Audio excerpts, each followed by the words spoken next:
So you just got access to HubSpot and you want to jump in and start going? Stop. You have to do these 10 things before you get going. And in this video, we're going to run through exactly those to set yourself up for success. Let's get cracking. So you've just got access to the HubSpot account. Congratulations, you've got a very, very powerful machine. Now, depending on your subscription level, you've got access to a slew of really, really cool tools. But everyone's got access to the foundational setup aspects of the platform. And after doing this for about 11 years, we've seen a very big portion of people actually not have these set up correctly, which basically goes through and just leads to problems down the track. So in this video, we'll be running through 10 different aspects that you need to get set up. Now, you might be new to HubSpot, or you might be around with HubSpot for over 10 years. I think it's a really good refresher just to make sure things are set up. Every couple of months, things move around as well, so it's important to go through and just maybe find out where they live now, but also at the same time, making sure they're updated, because I know specifically around the brand things, there's a lot of AI that's getting used, so you want to make sure that it has all the relevant information so the AI tool specifically can pull from and become more human, if you will. So the 10 things we'll be covering today is your company settings, branding, user permissions, contact properties, email configuration, deal pipelines, lead scoring basics, forms, workflows, and integration. So I'm going to share my screen. I'm going to run you through these. Bit of a heads up though, we are in a test portal, so it's going to be dummy data. Probably not going to look as sharp and polished because it's just it's our junkyard of test portals. So if things look a little bit different, we have got an enterprise test portal. So I like to call it the God mode of HubSpot accounts, is that it's got everything turned on. So if something's not showing up on your account and it's showing up on here, it's probably that. But make sure you leave comments below and ask questions. More than happy to answer as many as possible to help make sure that you're set up for success. Anyway, enough of this. Let's get stuck in and share my screen. All right, so first things first, brand identity. We want to make sure the company settings and the branding is set up correctly. One, for a few reasons.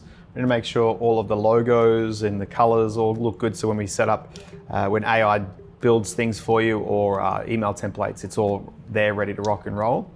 Now, a few things, you can go up to the search bar here and type in brand identity.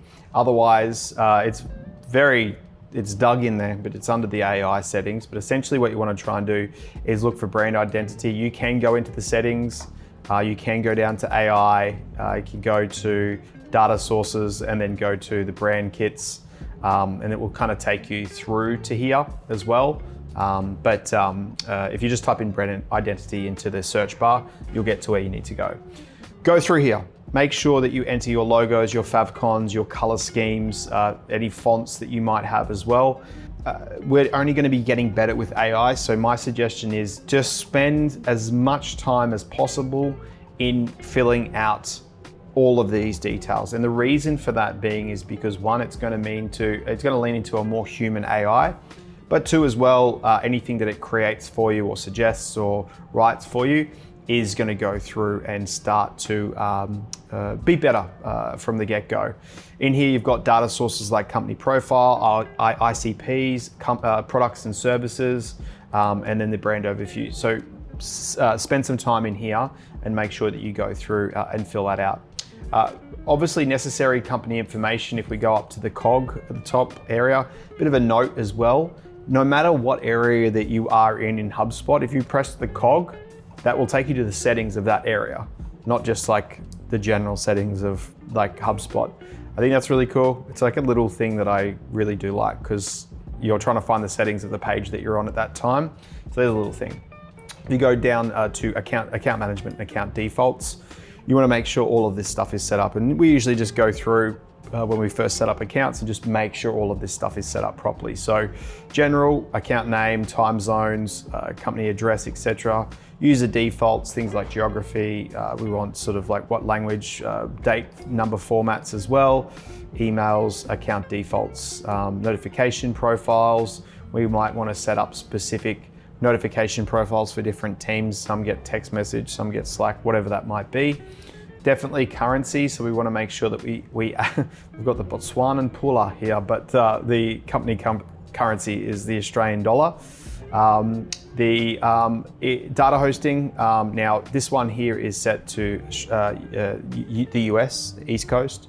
If you are in Australia, or you've got 3 opportunities now. You've got EU, you've got Australia, and then you've got the US, West and East as well. So my recommendation, if you're in any of those continents, just sort of go to the one that's closest to you. I think if you buy it from Australia, you'll get the Australian straight out of the packet. So it doesn't really matter about that.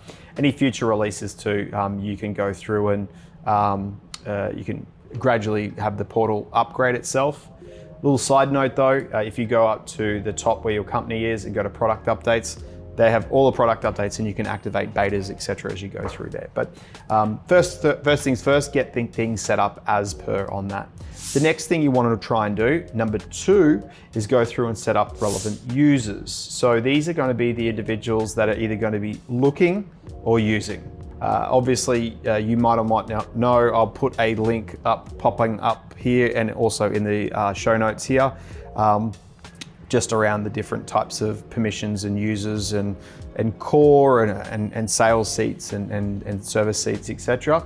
Won't go to it in this profile, in this video, but if we go down to the left here to users and teams, we're gonna have a lot of people in here with a lot of dummy data, but you can kind of see in here, this is an area where we have like all of the users. Now it's very, very, very enticing to just go through, add users, create new, click through here, test at nbh.co. And then we come up to this where we kind of like can assign seats. Now these seats will kind of depend on what you've been purchased or what you have available, etc. So you might have a core seat essentially. These all say trial because it's sort of a trial one as we go through. You can assign the seat and then basically you can have some set permissions. Start from scratch, start from a template, use seat permissions or use custom seat permissions as well. Now, each of them, if you set up, I guess, the team structure and the permissions from the get-go. For example, if you've got sales teams that basically you just want them to see sales, or you just want them to see their own deals, or you want them to see everybody's deals, or only see deals and not edit deals, this is specifically where you can go up and do this sort of thing. So my recommendation would be to go through and to look at the different teams. And you can see here that we've got an example where we've kind of set up the different teams. And this is where we can kind of drop people into and auto assign to certain customer service permission sets, etc. You will see permission sets up here too. So we can basically say that, hey, we're going to give people contractor access. Now, if you set the permissions up, we can say, all right, well, these contractors, they can't edit anything. They can only see their own contacts, not even unassigned. So you can kind of turn what they can and can't see off.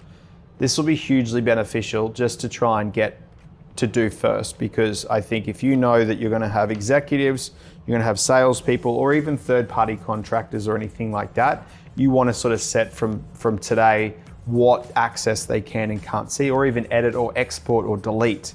So data integrity is going to be super important for this one. So my recommendation, set up the permission sets, set up the teams, and then you can just allocate the individual to that permission set. So that way you're not having to spend all of the time going through. Do not put this on the big screen. Do not make everyone super admin. Can we make this flash? Like, do not make everyone super admin and then do sirens. Don't do that. It's the biggest, everyone is going to assume that they know what they're doing, and they'll go through and they'll start changing settings and they'll start updating things and updating properties and creating new that's the big thing. They'll create new properties, which we'll go into in just a moment. But you don't want that. You want to have a bit of governance when it comes to managing this side of things. So make sure not everybody, do it again, is not everyone, not super admin. You want to make sure that you have a single person within your organization that is in charge of kind of just how that works. No super admins, no everybody super admins, that's the big part. Even if there's a team of 4 of you, just not everyone super admins. All right, so that's the permission sets. Any questions again, make sure you throw them in the chat below. Now, the third I'm gonna move to is contact properties and the foundations of data. This is essentially the lifeblood. It is the blood in the body of the HubSpot CRM. It is the thing that makes it work, because the data that's in there and the data that is collected is reporting on. It is what you sort of reference back, and it's what you associate with companies, deals, contacts, etc. So it is very, very important to think about what you're doing before you do it as well. Properties, essentially, for those playing at home that might not know, and if you just go to the cog and then go to properties, they're essentially the pieces of information that we store and capture that we put against a record. What's a record? A record is, my name's Travis, I have a contact record, and it has information about me. It has phone number, email address, it has my address, it has my sex, it has collection of information that is specifically about the individual. There is also company records. So I work at Neighborhood. So Neighborhood is at this address. It has this amount of people. It does this amount of revenue. It does this amount of services. And these two records that we see as a contact and a company are associated because Travis works at Neighborhood. Now, when we talk about records, we've also got deals, and we've got a deal record. So essentially what we have is that if Travis from Neighborhood is wanting to buy something at a company, there's an opportunity, and that is a record, so that pops up, and then we're collecting specific information about that opportunity that's referenced to Travis at Neighborhood. So whilst they look a little bit the same, they're all a little bit different, but it's all working towards associating towards each other.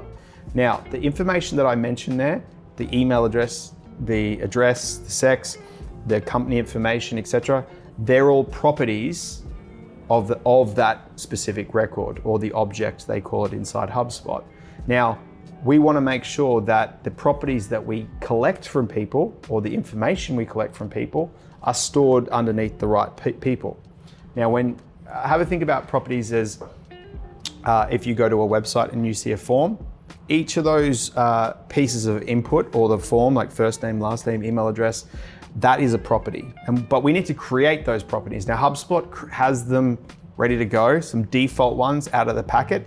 But the beautiful thing about HubSpot is you can create any of them that you want. You can create like a single line one. You can create one that is just a number. You can create one that's a date. You can create a tick box. You can create a drop down.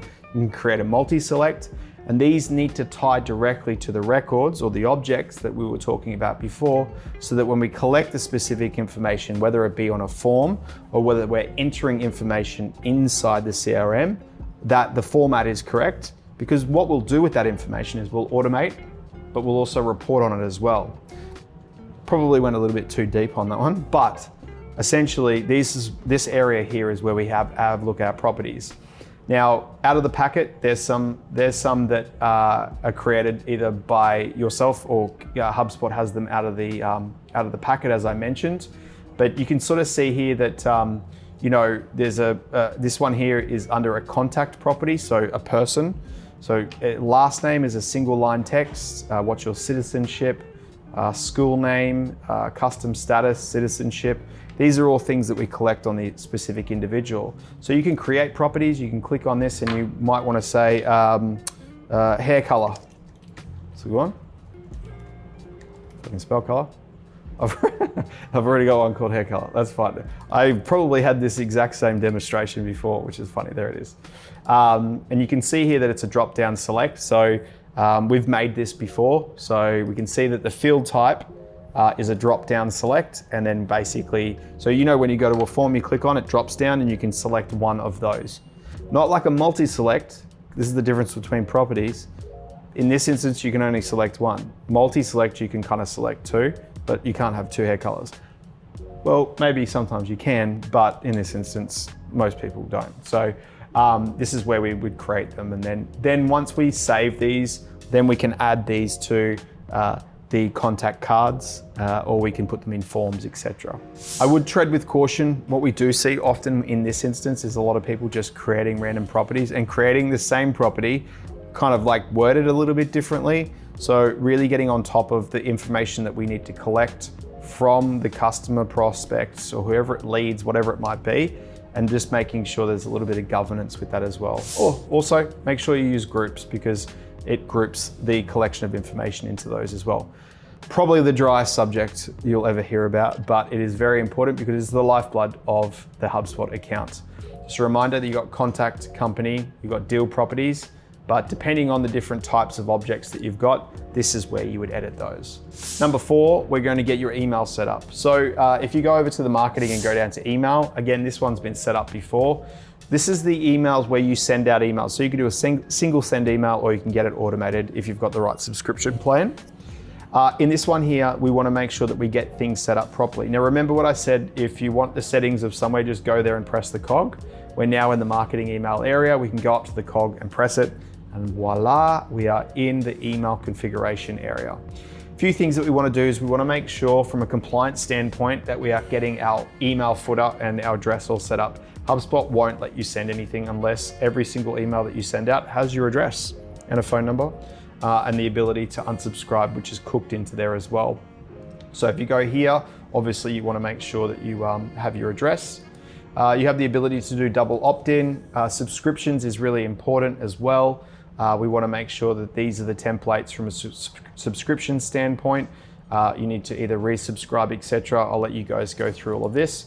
Subscription types, sometimes they sign up to certain types of subscriptions. For example, you might have a newsletter, but you might have a newsletter about sales and a newsletter about marketing and a newsletter about service. This is the ability for them to, when they do sign up, to select what kind of information, because when you are sending emails out, you're able to select what information you want to select, not just send it out to everybody as it is. Tracking that we've got here as well, so we can track email opens and we can track clicks as well. That gives you better insight in regards to the performance of how things are working as well. Send frequency that we've got there. We want to make sure that we can set how many emails specific individuals get or just receive every single one. And if we are setting up the ability to send, which is in a different area, we want to go all the way down to content. We want to go down to domains and settings. And this is basically where we go through and we actually can connect it. Now, if you don't know what you're doing here, please reach out to us at we@nbh.co and we can help you out here. But it's if we are going through, we can connect a domain and we may want to do email sending.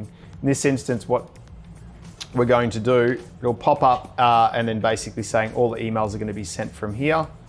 It's going to step you through a thing called DNS. So you need to go through your system provider and you can basically see a bunch of records here and go through setting up your SPF, your DMARC, and also your DNS settings. If you don't know what that is, again, reach out to us. But the big part is what we want to try and do is tell your domain, which is your www.whateverit.com, that HubSpot can send emails on your behalf. And this is what it's doing right here. So again, it can take you about 5 to 10 minutes to update it, but depending on your configuration, if you've got an IT team, definitely reach out to those guys for sure. Number 5, we're going to look at deal pipelines. Personally, my favorite area in the whole ecosystem of HubSpot. The sales pipelines, if we go up to the CRM and go to deals, this is where we can see the sales pipelines, which is essentially a Kanban board, and your job is to get a deal from one side to the other. Now, each of these stages that you can kind of see here are all customizable. You can customize them and personalize them for your own personal process at your company or organization. Now, to do this, obviously go into the deal pipeline that you've got the stage here, click the cog, and then it will take you into the deals area. You want to hover over to pipelines, and this essentially is where we manage the process in regards to the deal stages. You'll see here that we've got the deal stages. Obviously, this looks like it's a property or a developer example that we've got here. Qualified, initial contact, property evaluation, negotiation, due diligence, offer submitted. It's definitely a real estate. Finance approved, closing schedule, close won, close lost. You'll see the probability here, and that's really important because that works a lot with the AI tools for forecasting, but also it weights on how much money you are predicted to sort of make if it's at that certain stage. And you can basically go ahead and set it up. It's really important, one, that every deal stage has to have somebody waiting on somebody. It's a tick, all time kills all deals. So every stage needs to be either the business or the prospect. You're waiting on something, either. Definitely having a closed won and closed lost. That would give data reporting and a bit more clarity in regards to time when the deal was created to when it was closed, or specifically just reporting on win ratio as well. You've got some conditional stage properties there, depending on the subscription. I think it's Sales Pro and above. You'll be able to sort of make sure that you ask specific information before the deal moves to the next stage. But ideally, this is where you can set up all your deal stages and basically start creating deals and managing your sales pipeline, which is pretty cool. All right, number 6, we're going to lead scoring basics. So if we hover over to the megaphone, here, I'll move that out. Move to the megaphone in marketing and we go down to lead scoring. Welcome to the lead scoring area. You're probably asking, what is lead scoring? Well, it is, HubSpot tracks everything you do. It tracks when you open, when you get created, if you're opening up emails, if you're replying, if you're emailing. It's basically it's a big engine that's collecting as much information at every single behavior and trigger point, both from an individual standpoint in the organization, but also from a prospect or a customer. What we can do is we can basically go ahead and we can give people scores for certain actions and behaviors, either positive or negative. In this instance, if we want to go through and we want to set up a behavior, if someone goes and gives us their information and they head to the pricing page and then they book a meeting, we might want to give them 10 points for each of those. Now, the scoring system that you set up is completely dependent on you, but what we're trying to do is we're trying to reward with higher intent with higher points, lower or negative intent for lower points. For example, if someone doesn't visit your website for 30 days, we might want to deduct 10 or 20 points. But if someone goes to the pricing page more than 3 times in 5 days, we might want to give them 30 points. It just depends on the scoring system that you set up. If you want to look into the Fibonacci scoring, Fibonacci sequencing, obviously we want to reward high points for really high proactive activity of a prospect. But what happens is that it starts to actually accrue or take away points based on certain actions. And if it reaches a certain point, then what we can do is we can then notify specific people, sales reps or people internally, to do things using automation or workflows. So this is really, really great if you've got a lot of leads, right? If you've got heaps and heaps of leads and you don't know what to do with them, and you've just basically going crazy, and some people come out of the blue and whatnot. If you are looking for high intent individuals that are looking to sort of have a conversation, then you can basically use the scoring system to understand their behavior. And naturally, a higher score would mean a higher intent, which means that people are going to close a little bit quicker. So it just gives you a bit more visibility that you can start to really look at those from a reporting aspect, or get notified if a certain individual does sort of hit a certain high score as well. So, all right, so number 7 that we're going to go through is forms and landing pages. Forms are the doorway into the CRM from outside in. It's where we collect specific information from people that insert information inside the CRM. So think about it like the front door, but we can have prerequisites of what comes in that front door too. So remember when I spoke about properties and having lines, drop down selects, tick boxes and stuff? This is where. So when you go to a form on a page, basically what we want to try and do is collect information. Then we can use that information to automate and update specific profiles. So if we go over to marketing and go to forms, in here, if you've got a fresh account, then it's going to be fairly new. But basically what we can do is create a form, and we'll go to the new one, which is pretty cool.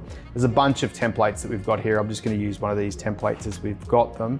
And this is a multi-step form. So you can see here that we're collecting first name, last name, and then we're going next and we're collecting the information afterwards, etc. But you probably ask the question, well, where do these forms live? What do we do with these forms? Well, we can have a URL that we can basically go through and review and update. Update here, so here we can embed with HubSpot. So if we've got a landing page or a website, we can insert it to that. We've got embed, so we've got some JavaScript. If you've got an existing WordPress website or Webflow or whatever that might be, we can actually have that form living on that site. And that's my recommendation. If you are new to HubSpot, make sure all of your forms on your website and landing pages are HubSpot forms, mainly for two reasons. One, it puts the information directly into the HubSpot. You're not having to go through WordPress or Webflow and then go back into HubSpot. But the most important thing is the cookie tracking. So every single time they submit a form, a cookie will be installed, and now we can start seeing where they're going on the website. It's pretty cool. Or you can share a link as well. That is a very high level of it, but my recommendation is to make sure you review all of the forms on your websites and landing pages and replace them with HubSpot forms, because essentially then we can automate and report on once the data comes into the CRM. Second to that, we'd have landing pages as well. So if we go to marketing, content actually, and go to landing pages, we can create landing pages. I think with the free edition, you can get one as well. Oh, there's no free edition, you can get the starter edition. Landing pages, most people go, I've already got a website, I don't need landing pages. Yes, I agree with that, but sometimes we might need to go through and create a landing page for, let's just say, a Google Ads, or you're going to an event or anything like that. HubSpot has their landing pages and can be hosted on a subdomain. For example, it could be landingpage.nbh.co. And then that means that it doesn't live on your WordPress or Webflow or whatever website that you've got. You might be on a HubSpot one, but if it isn't, it could be landingpage.nbh.co, so it kind of lives within that same ecosystem. The good thing with it, they've done a really big upgrade over the years as well about having to manage these. It's what you see is what you get. So much like the email tool, you can click on something, you can change welcome to hello everybody. And then be able to go through on that as well. Fonts, obviously, remember at the start we said brand. These will all flow within here as well. The form, as we mentioned before, if we've got that form, this is the one that we sort of set up just then, which was the step one as we go through, but this is where you can attach all of these things. Now, sometimes you can go through, this is the form that we had just there, sometimes agencies and solutions partners like us can go through and mimic the exact website of your current one for the landing page, or if you've got a HubSpot developer, or if you're fairly savvy yourself. So yeah, you can customize this completely. Our website at nbh.co is completely on HubSpot as well. So it's completely customizable. You have a marketplace that you can sort of go to as well and look for a whole bunch of different templates, and you can bring them in as well. But my recommendation is spend some time in here and get really familiar with the tools. But the landing pages, again, are really great for like events, Google Ads, anything like that is kind of fairly temporary, that any marketer or anybody with no development experience can just whip it up really quickly and do and get some information and drive that URL out as well. So, all right, number 8. There we go. Number 8 is workflows. Probably the most, I wouldn't say the most important thing for HubSpot, but it's definitely a very powerful tool within HubSpot. As I went through before and said, when you get information through, we can automate based on certain information that comes through. For example, if someone answers a certain question in a form, we can automate that to go ahead and do whatever it is. This video won't be a video where I can go into detail about creating workflows exactly. But what I can do is I can basically step you through in understanding it from a very high level. Obviously, the visual editor in here is really, it's better than it used to be, that's for sure.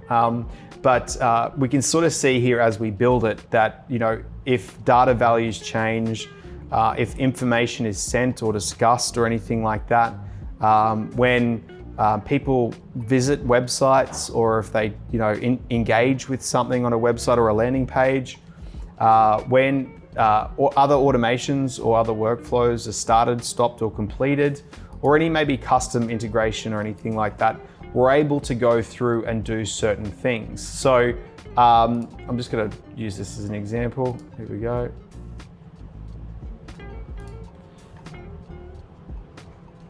So say for example, I always like to use the marble analogy in this as well. So essentially the marble will fall down, and then what we can do is we can build specific automations that go through here. For example, someone fills out a form, then what we can do is we can go to the communications and we can send an email, and we could say, hey, again, this is just a really quick example. we're going to go through and send them an email as soon as they fill out a form.